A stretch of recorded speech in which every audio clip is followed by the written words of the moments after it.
Rental yields in Dubai, best areas for passive income, 2025.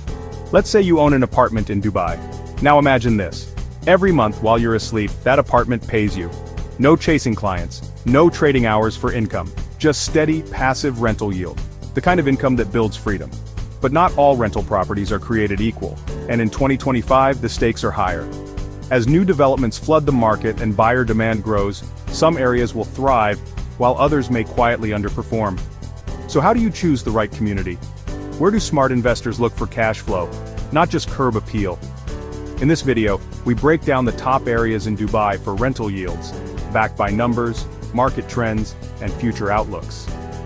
If your goal is to create long-term passive income, this isn't optional, it's essential. And you might be surprised by who makes the list, and who doesn't. Point 1. Jumeirah Village Circle, JVC. Let's begin with one of Dubai's most underestimated champions, JVC. For years, people saw JVC as under construction. Today, it's become a high-yield powerhouse, especially for studio and one-bedroom units. Current gross yields in JVC average 7 to 9%. Some off-plan units are even outperforming that. Why? Because JVC offers a sweet spot, lower purchase prices, high tenant demand from young professionals, a location that connects easily to key work zones via Al Khail and Hessa Street. Now, is it perfect? Not quite. Some parts still face congestion and service charge inconsistencies. But when it comes to pure cash flow in 2025, JVC is hard to beat. Just don't tell your neighbor, or you might both end up bidding on the same unit. Let's head west. Point 2. Dubai Marina. It's iconic, it's elite, but can it generate returns? Yes, and consistently. Dubai Marina delivers an average yield of 6 to 7%, a rare combination of luxury and liquidity. Short-term rental demand remains strong thanks to its walkability, water views, and endless entertainment options. Plus, marina properties hold their value, especially in towers close to JBR and the tram line. Here's the catch: entry prices are high, and service charges aren't cheap either. But if you want a long-term hold that brings both yield and capital appreciation, Dubai Marina remains a smart move. Just ask yourself, do you want income with prestige, or just prestige?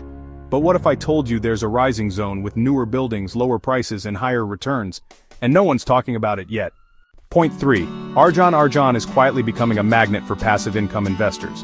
Situated right next to Dubai Hills and minutes from Miracle Garden and the upcoming metro extension, Arjan is affordable, accessible, and active. Studios here can still be purchased under AED 550,000, and average yields hover around 8%, sometimes more with short-term letting. But here's the real advantage. Many buildings in Arjan are newer, more energy efficient, and investor-friendly, often offering flexible post-handover payment plans.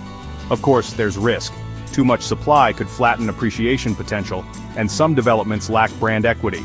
But if your strategy is passive income over prestige, Arjan is worth a closer look. Still wondering what the next JVC might be?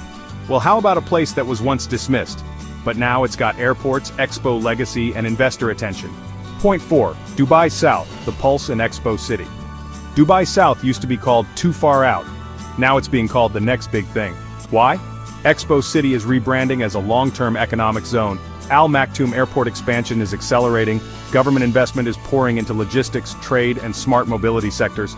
For you, this means tenant demand is about to surge, especially among aviation staff, logistics professionals, and families moving south for affordability. Yields currently average around 7%, but the capital appreciation potential is even more exciting. The caveat? It's still early stage. Infrastructure is catching up, but for long-term investors who can wait 3 to 5 years, Dubai South could become what Dubai Marina was in 2006. Think about that. And now for the last area, one that combines all the best traits of the others, if you know where to look.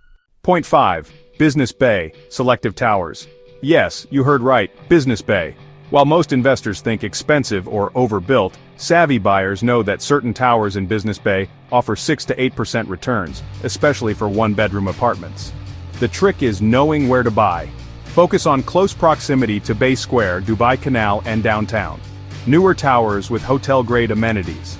Buildings that allow short-term rental licenses. Why does this matter?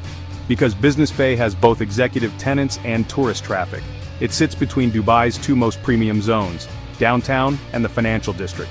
So if you buy smart, Business Bay gives you marina-level yield with downtown adjacency. But pick wrong and you'll be staring at high service charges and low occupancy. Let's recap and wrap this up with your next move. Here's your quick summary. JVC, high yield, low entry. Dubai Marina, prestige and passive income. Arjan, affordable cash flow zone. Dubai South, long-term growth engine. Business Bay, executive cash machine if chosen wisely. So what's the right strategy? Look beyond the views and brochures. Focus on yields, tenant profiles, area development, and exit strategy. If your property isn't working for you, then you're working for it. Still wondering whether to buy or rent in Dubai in 2025? Watch this next video on my channel for the complete financial breakdown. You might just change your strategy. Click now, because informed decisions build real wealth.